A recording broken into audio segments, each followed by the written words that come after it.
Preliminary একাডেমিতে সবাইকে welcome. আজকে নাম্বার সিরিজের 4 নম্বর ক্লাস করাবো।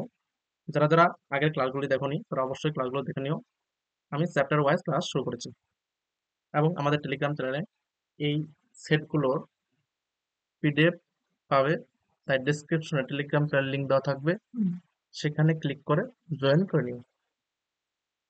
দেখো কোশ্চেনটা কি আছে, 312 into 316 into 291 into 523 into 329 into 627 এর একক স্থানীয় অঙ্ক কত?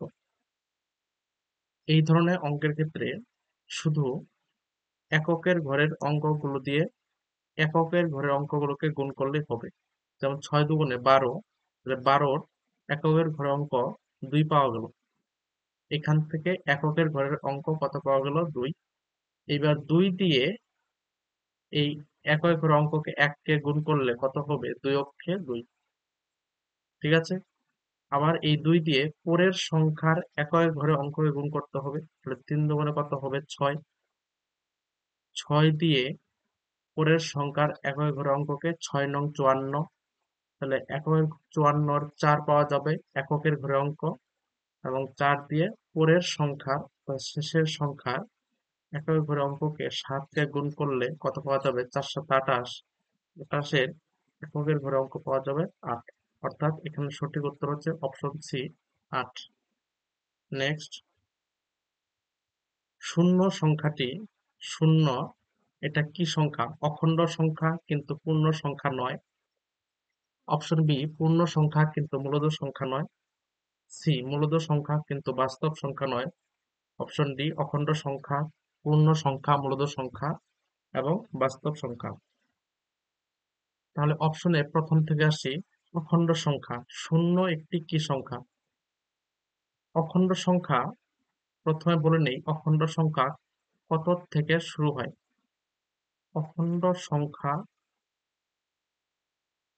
0 থেকে শুরু হয়। 0, 1, 2, ডট ডট, এইভাবে সমস্ত সংখ্যাগুলো কি সংখ্যা? অখণ্ড সংখ্যা। অর্থাৎ অখণ্ড সংখ্যা 0 থেকে শুরু হয়। পরে আসে স্বাভাবিক সংখ্যা।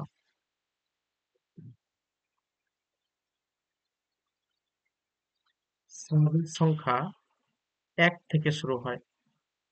শূন্যকে স্বাভাবিক সংখ্যা বলা হয় না।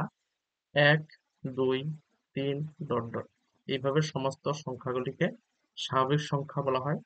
এবং বাস্তব সংখ্যা,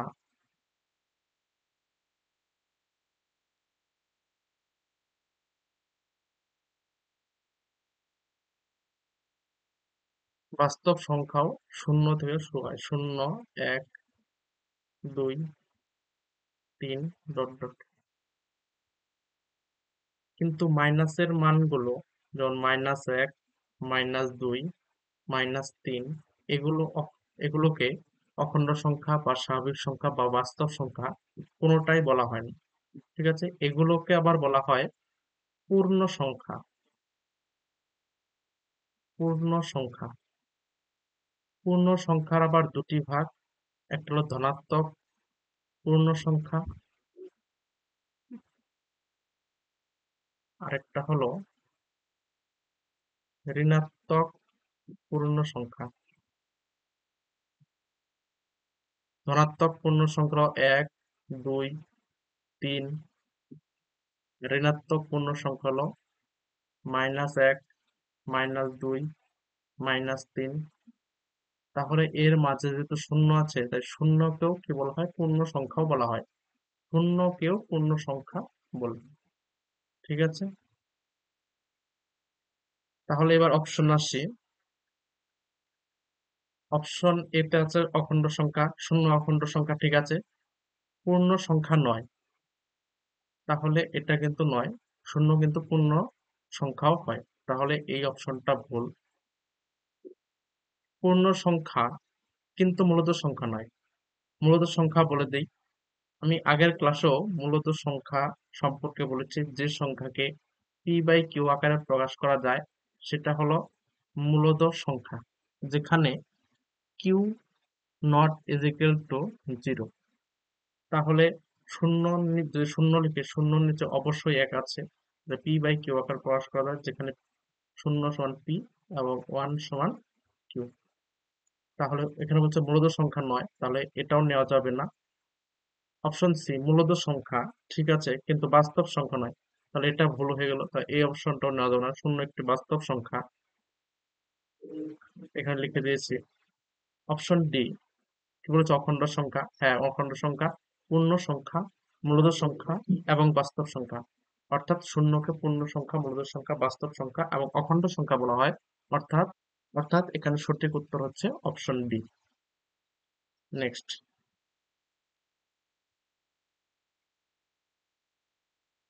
অঙ্ক, এক্স স্টার ওয়াই সমান সমান X square plus Y square minus X Y হলে 11 স্টার 13 হলো, মানে 11 স্টার 13 এর মান কত হবে? এই ধরনের অঙ্কের ক্ষেত্রে এখানে 11 স্টার 13 মান জানতে চেয়েছে। প্রথম আছে এক্স স্টার ওয়াই সমান সমান X square plus Y square minus X Y. এই 11 স্টার 13 আছে, এক্স এর জায়গায় 11 হবে, অর্থাৎ এক্স এর মান 11 ধরতে হবে, তার ওয়াই এর মান 13 ধরতে হবে। সেই হিসেবে অঙ্ক করলে কি হবে, 11, তাই 11 স্কোয়ার প্লাস ওয়াই এর মান 13, 13 স্কোয়ার মাইনাস এক্স ওয়াই আছে, অর্থাৎ 11 গুণন 13, তাহলে 11 স্কোয়ার কত, 121, 13 স্কোয়ার 169 এবং 11কে 13 দিয়ে গুণ করলে কত হবে, 143। 121 আর 169 যোগ করলে হবে, আর 169 গুণ করলে কত হবে, 290। 290, তার থেকে 143 বাদ দিতে হবে। 290 থেকে 43 গেলে কত, 200 থেকে 100 গেলে 100 এবং 90 থেকে 40 গেলে 50, তার থেকে 3 বাদ 47, অর্থাৎ 147 হবে। অর্থাৎ এখানে সঠিক উত্তর হচ্ছে অপশন বি, 147। নেক্সট, 19 নম্বর, তিনটি ক্রমিক সংখ্যার যোগফল 15। তিনটি ক্রমিক সংখ্যার যোগফল 15 হলে তাদের গুণফল কত? ক্রমিক সংখ্যা মানে মনে করো 2 একটি সংখ্যা, তারপর 3, তারপর তারপর তার, এই তিনটি পরপর সংখ্যা হলে একে ক্রমিক সংখ্যা বলা হয়। তিনটি সংখ্যার যোগফল যদি 15 হয়, এবার মনে করো 2 3 4 ধরলাম, দেখে যোগ করি, 2 3 5, 5 4 9, 9 হচ্ছে, 15 কিন্তু হচ্ছে না, তার একটু বড় সংখ্যা ধরতে হবে। তাহলে প্রথমে 3 ধরলাম, তারপর 4 ধরলাম, তারপর 5 ধরলাম, তো 3 4 7, 7 5 12, এটা হচ্ছে না। তাহলে তারপর 4 ধরলাম, 5 ধরলাম, তারপর 6 ধরলাম, 4 5 9, 9 6 15, অর্থাৎ যোগ করলে কত হচ্ছে, 15, অর্থাৎ কন্ডিশন হিসেবে ঠিক আছে। তাহলে তিনটি ক্রমিক সংখ্যা কি হবে, 4 5 6। এবার বলছে তাদের গুণফল কত, তাহলে 4 গুণন 5 গুণন 6 সমান সমান কত হবে, 4 5 20, 20 কে 6 দিয়ে গুণ করলে 120, অর্থাৎ এখানে সঠিক উত্তর হচ্ছে অপশন এ, 120। আজকে লাস্ট অঙ্ক, 3-এর পরপর 3টি গুণিতকের সমষ্টি 72, সবচেয়ে বড় সংখ্যাটি কত? 3-এর গুণিতক মানে কি, 3-এর নামতা, ঠিক আছে। তাহলে মনে করো 3 4 12 একটি সংখ্যা ধরলাম, পরপর যেহেতু বলেছে তো 3 5 15, 3 6 18, এবার যোগ করে দেখো 72 হয় কিনা। তাহলে 10 30 40 হবে না, 72 হবে না। তাহলে মনে করো 3 6 18, 3 6 18, 3 7 21, 3 8 24, কত হয়, 20 40 50 60, 72 হবে না, তাহলে এটাও নেওয়া যাবে না। তাহলে এটা হচ্ছে না, তাহলে একটু বড় সংখ্যা নিতে হবে এর থেকে। 3 7 21, 3 8 24 এবং 3 9 27, এবার যদি যোগ করি, 20 20 40 60, 60 4 একে 5 65, 65 আর 7 হলো 72, যোগ করে কত হচ্ছে, 72 হচ্ছে। অর্থাৎ কন্ডিশন হিসেবে ঠিক আছে, তাহলে তিনের তিনটি পরপর গুণিতকের সমষ্টি 72 হচ্ছে। এবং কি বলেছে সবচেয়ে বড় সংখ্যাটি কত?